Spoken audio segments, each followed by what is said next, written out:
आप जिस ज़मीन पे खड़े या बैठे हो वो ज़मीन अभी रियल टाइम में एक्सेलरेट हो रही है। क्या आपको फील हो रहा है? नहीं, वेल गलत। आपको बहुत अच्छे से फील हो रहा है बट आपको रियलाइज़ नहीं हो रहा है।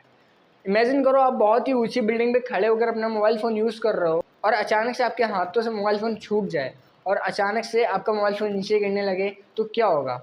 वेल ये मोबाइल फ़ोन नीचे गिर रहा है क्योंकि न्यूटन के अकॉर्डिंग ग्रेविटेशनल फोर्स है जो इस मोबाइल फ़ोन्स को अर्थ से अट्रैक्ट करा रही है, क्योंकि न्यूटन के लिए ग्रेविटी फोर्स है ना, लेकिन आइंस्टाइन के लिए ग्रेविटी फोर्स ही नहीं है। अगर है तो न्यूटन उसे प्रूव करके बताते फोर्स क्रिएट कैसे हो रही है, बाय द वे जो न्यूटन कभी प्रूव नहीं कर पाए।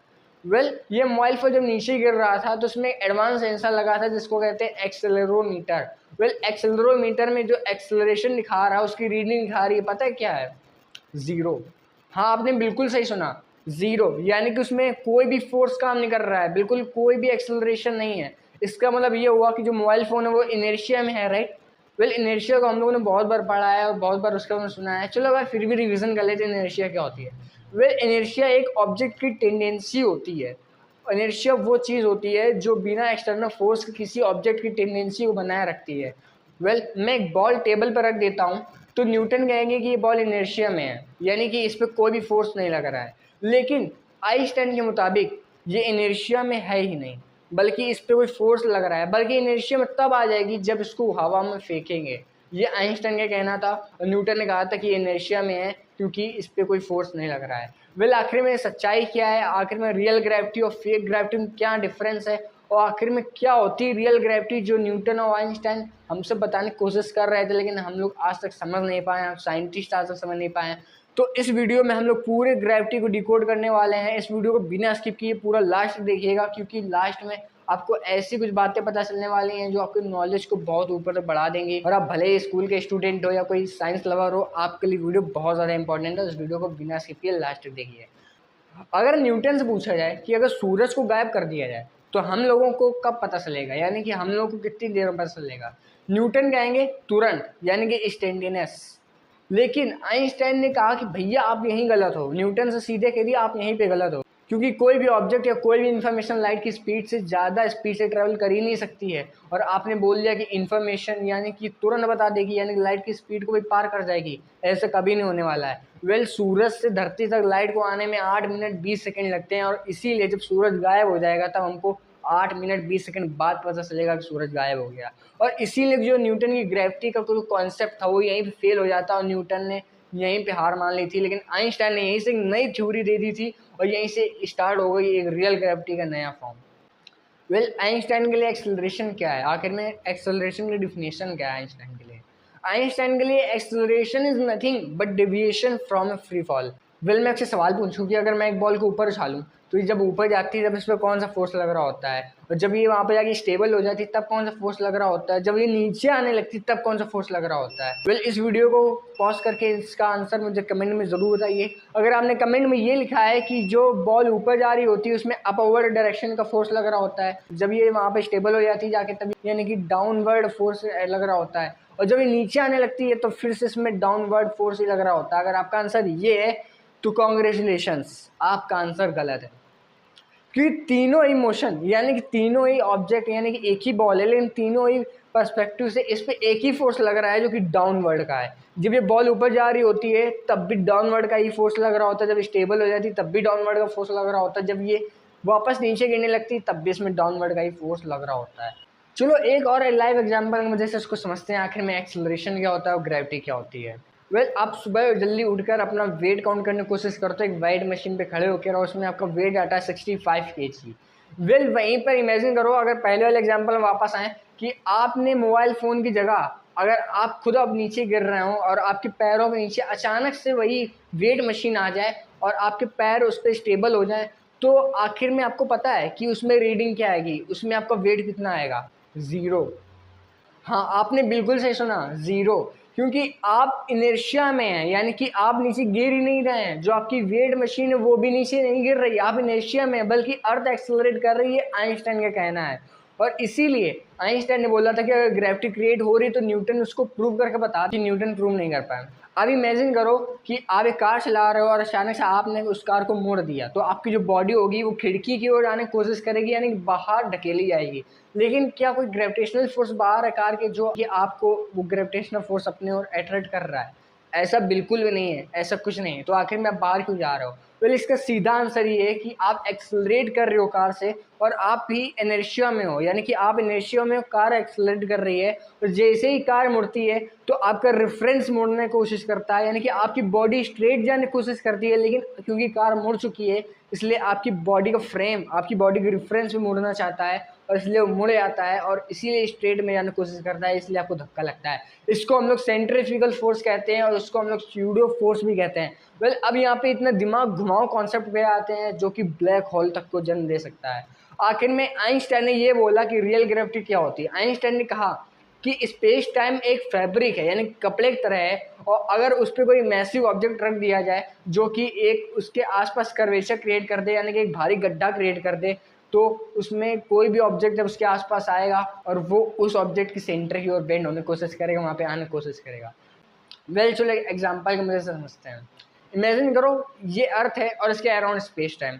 वेल जो अर्थ है इसके मैस की वजह से स्पेस टाइम तीनों डायमेंशन से बेंड हो गया है या कर्व्ड हो गया है। तो जैसे ही कोई ऑब्जेक्ट इसके आसपास आएगा ये सर्कल राउंड करने लगेगा और इसीलिए ये इस ऑब्जेक्ट की मास की ओर आने की कोशिश करेगा। वेल न्यूटन ने बोला था कि जो भी कोई ऑब्जेक्ट होता है उसमें कोई जिसमें मास होता है वो ग्रेविटी का सोर्स होता है, यानी कि उसमें ग्रेविटी होती है, यानी कि जिसमें भी मास होता है दो ऑब्जेक्ट के बीच में वहाँ पर ग्रेविटी आ जाती है। लेकिन अगर ऐसा ही है तो ग्रेविटी हमेशा अर्थ से किसी ऑब्जेक्ट को क्यों लगती है, किसी ऑब्जेक्ट को ऑब्जेक्ट से क्यों नहीं लगती है? ये ग्रेविटी यहाँ पे क्यों नहीं आ पाती है? चलो अब समझते हैं कि आइंस्टाइन के अकॉर्डिंग आखिर में एक्सेलरेशन क्या है और रियल ग्रेविटी क्या है। वेल आइंस्टाइन एक दिन अपने पेटेंट ऑफिस में बैठे बैठे सोच रहे थे कि उनको एक आइडिया है बहुत अच्छा सा। इमेजिन करो एक स्पेसशिप है जो कि अर्थ की ग्रेविटेशनल फोर्स से बाहर खड़ी हुई है। तो इस स्पेसशिप को लेकर दो केसेस हो सकते हैं।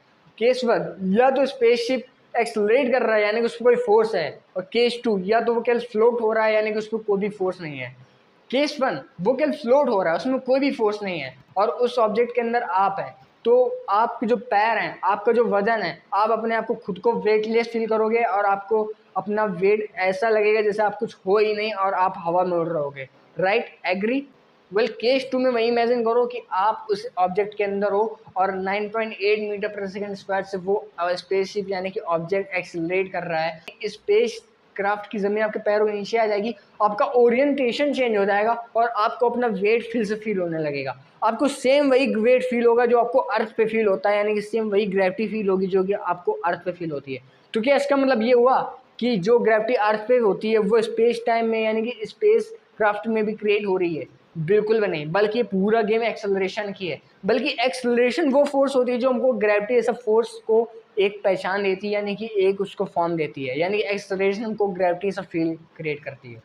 वेल अब बात करते हैं कि आइंस्टाइन का जो इक्विवेलेंस प्रिंसिपल था जो उन्होंने 1907 में दिया था, उसने ये कहा था कि अगर एक्सेलरेशन यानी कि 9.8 मीटर पर सेकंड स्क्वायर से किसी ऑब्जेक्ट को एक्सेलरेट किया जाए और उस ऑब्जेक्ट के अंदर आप हो तो आपको सेम वही ग्रेविटी फील होगी जो आपको अर्थ पे फील होती है।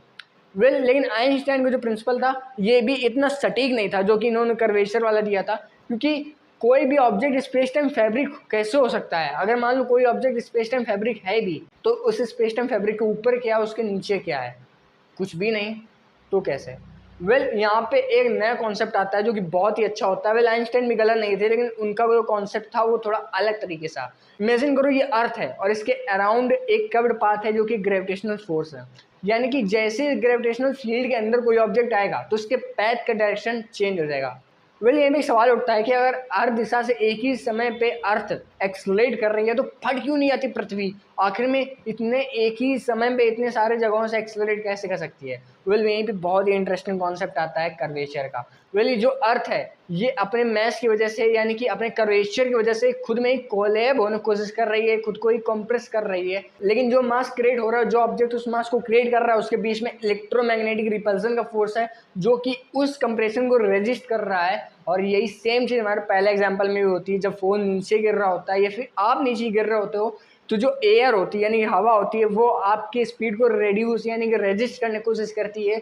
जब भी कोई ऑब्जेक्ट नीचे करेगा तो हमेशा हवा ऊपर जाने की कोशिश करती है, यानी कि उसकी स्पीड को रेड्यूस करने की कोशिश करती है, उसको रेजिस्ट करने की कोशिश करती है। और इसीलिए एक आउटर एरिया में आके एक इनर एरिया क्रिएट हो जाता है जो कि अर्थ का एक एरिया पॉइंट बन जाता है, जिसकी वजह से वो पूरी तरीके से कोलैब नहीं हो पाती है और पूरी तरीके से एक्सलरेट भी नहीं हो पाती 9.8 मीटर पर सेकेंड स्क्वायर से ज़्यादा।